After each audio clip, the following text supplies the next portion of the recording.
Hello, hello, and welcome back to the channel. As most of you know, I'm Topher. And for those of you who don't know and just randomly decided to click on my video, welcome to the channel. I'm Topher. Thank you for stopping by.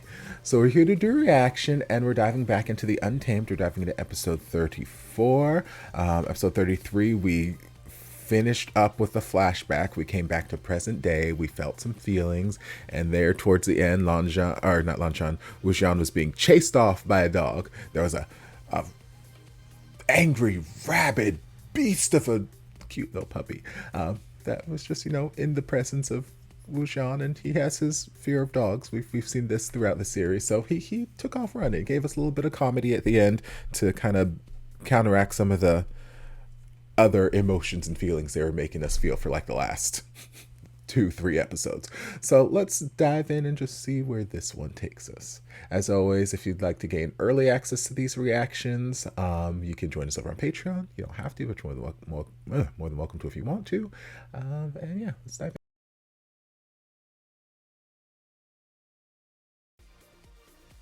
in. Okay, so we started off where last episode ended.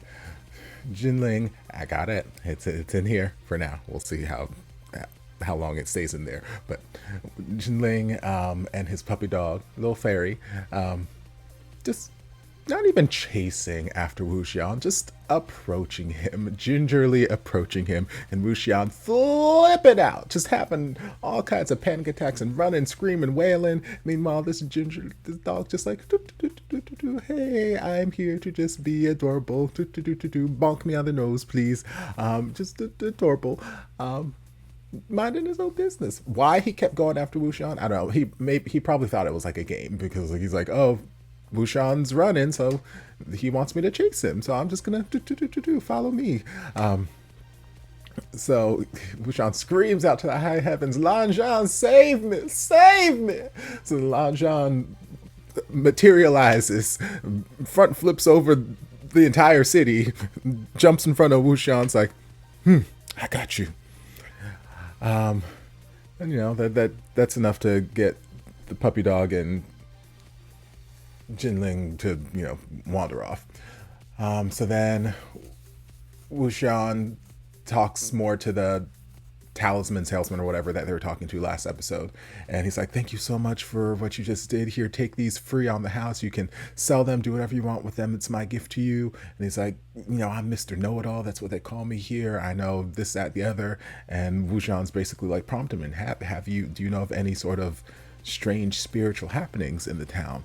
And he's like, no, I don't know anything like that, but there's this place over here that legend says blah blah blah blah blah blah blah. And Wuxian's questioning this legend. He's like, okay, well, if they eat people and don't leave a crumb, how you know that people have been eaten?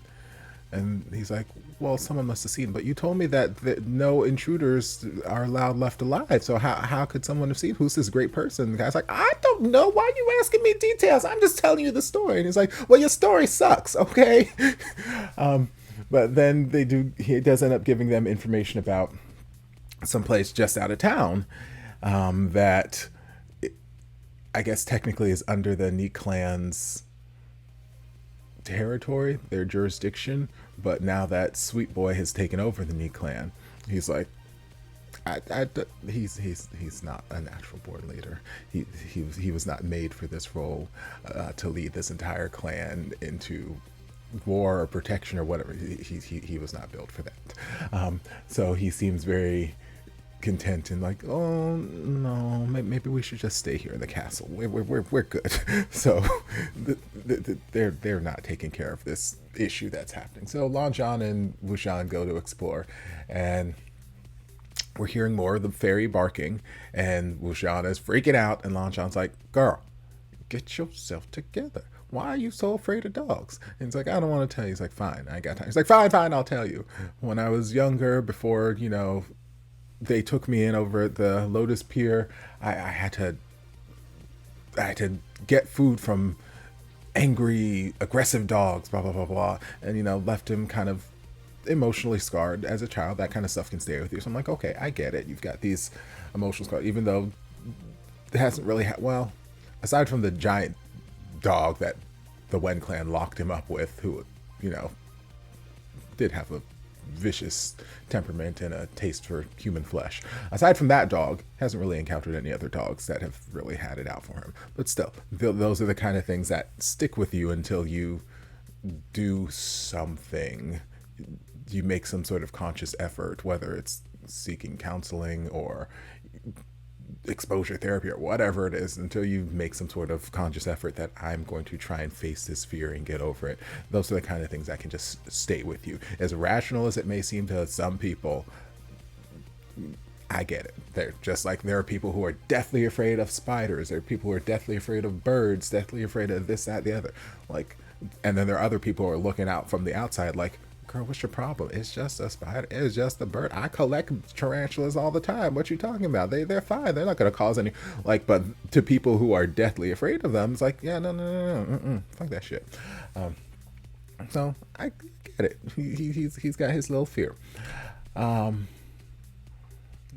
they proceed to, I don't even remember what the place was called, but the little temple, we'll call it for now, and looking for Jinling because that's his dog that they're hearing barking.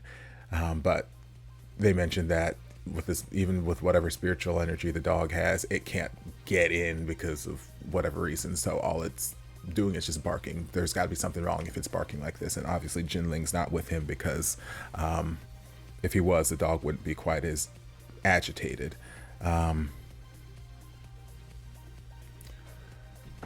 So they go into the little building, they start looking for him, and they check all the little caskets or whatever, and it's just filled with all these sabers. I'm like, okay. So then Zhan whips out his zither and just starts playing, trying to communicate with the spirit, and the spirit is just confused as all hell, doesn't know what the hell is going on. He's like, who are you? I don't know. How did you die? I don't know. Why did you die? I don't know. Bitch, what do you know? I don't know. I'm like, okay, spirit. Okay. Then finally they started asking some questions the spirit had answers to. And like, did you see a boy who came in here about 15 or 16? He's like, yeah. Just keep on walking. I'll stop playing when you're in front of him. Jinling buried in the wall. Somehow.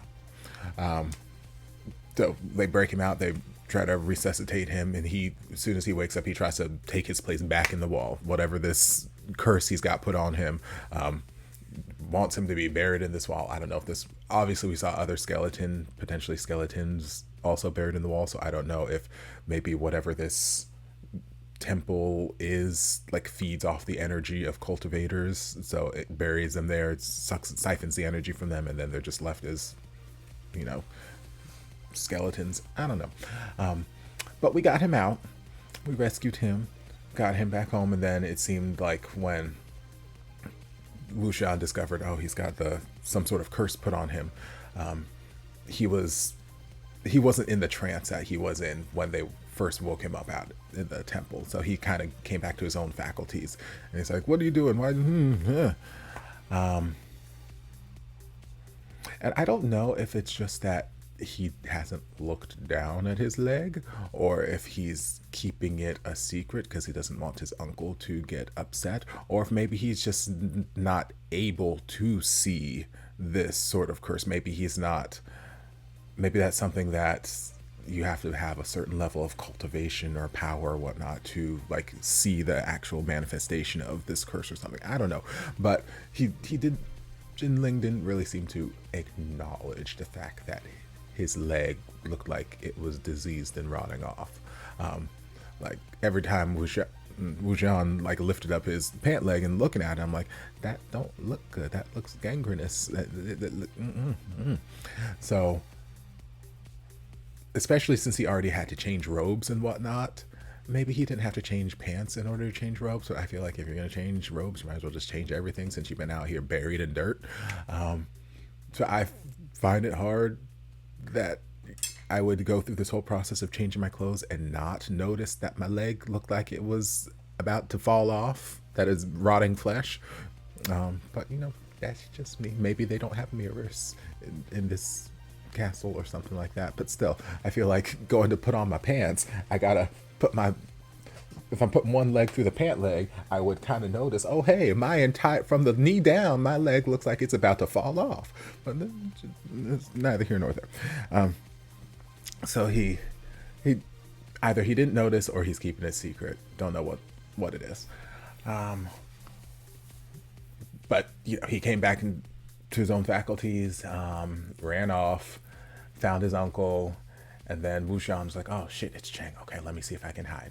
And he almost got away until Lil Fairy came up and just started barking again, and that caused Wuxian to have to go freak out and run off. And Cheng was already suspicious from the second they encountered him on the mountain and back in episode 3. Cheng's been suspicious. He's like, this Wuxian's back, and he hit him with a purple lightning. He's like, and everyone else is around him like, look, the purple lightning would have expelled the spirit if he was possessed by Wuxian, so clearly this is not Wuxian.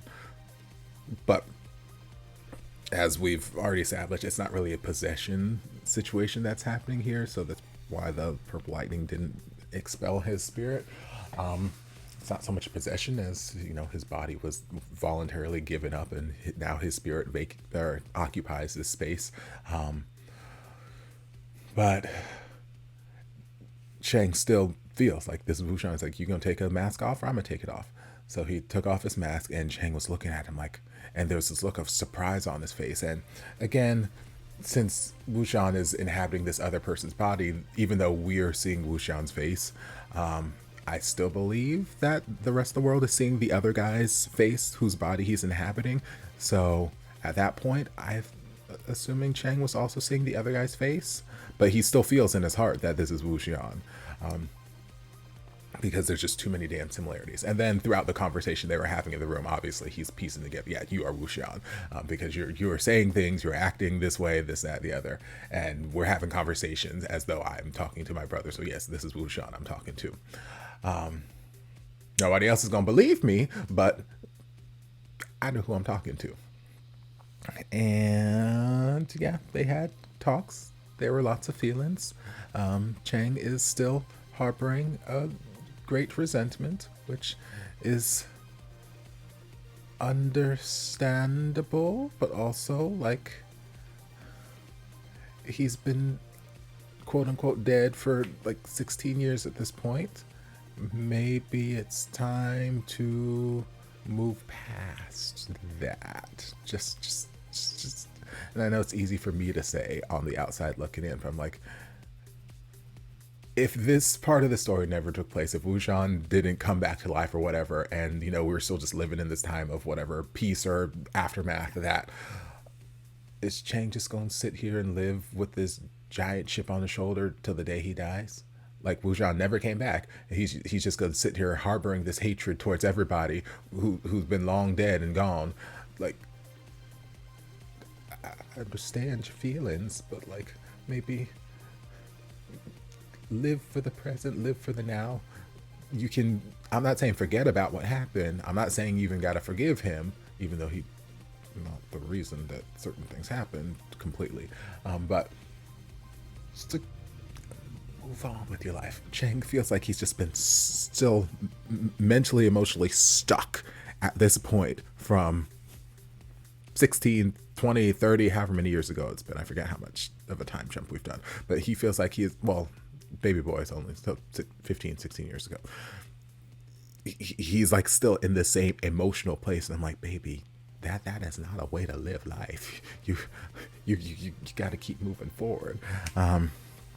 But he's feeling things, and yeah, so he tied up Wuxian with the purple lightning. It's like, I gotta go deal with some stuff. You watch him, baby boy. And I'm like, really? That's the person you want to have him keep watch? But then baby boy surprised me. He's like, okay, let's go. I'm like, oh, okay.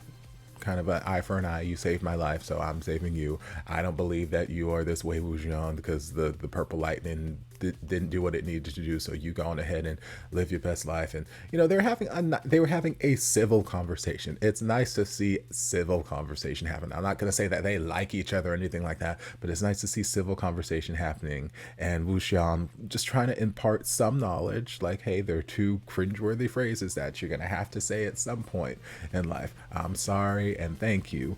And you got to learn to say them, because otherwise there's going to be times where you're going to be saying them through tears. He's speaking from experience. So then, he apologizes for what he said about his mama. He didn't know the situation, but also, just apologized. And it seemed like they were on a decent, cordial level with each other. Again, I'm not going to say that they like each other or that they're best friends, or it's like, oh, my nephew, come hang out, like nothing like that. But they at least seem cordial, where when they first met back in the beginning of the series, very hostile. And then Wuxian judo chopped him and was like, okay, well, at least I can transfer this curse into my body, which I'm like, do we really need you to have any more sort of cursed anything inside of you? Like, when you were in that whole temple place, your mind seemed like it was shattering because there are all these voices and whatnot. I'm like, do we really need to relive this? Do you need this again? I get it, you're trying to save your nephew and whatnot, and I respect that. But I'm like, baby boy, I don't think you need to take in any darkness or any curses right now. Like, Lord. So I don't know where that's going to lead in the next couple episodes, but we will just have to wait and find out. But all in all, another great episode. Thoroughly enjoyed. I hope you guys enjoyed as well. If you did, don't forget to like, comment, subscribe, share, turn on notifications to be notified when all my shenanigans get posted. Anything else you'd like me to react to, be sure to leave it down in the comments. I'll get to it as soon as I possibly can. If you'd like to support the channel in other ways, you're more than welcome to join us over on Patreon. You don't have to, but you're more than welcome to if you want to. And I'll see you guys in my next video. Love ya. Mwah.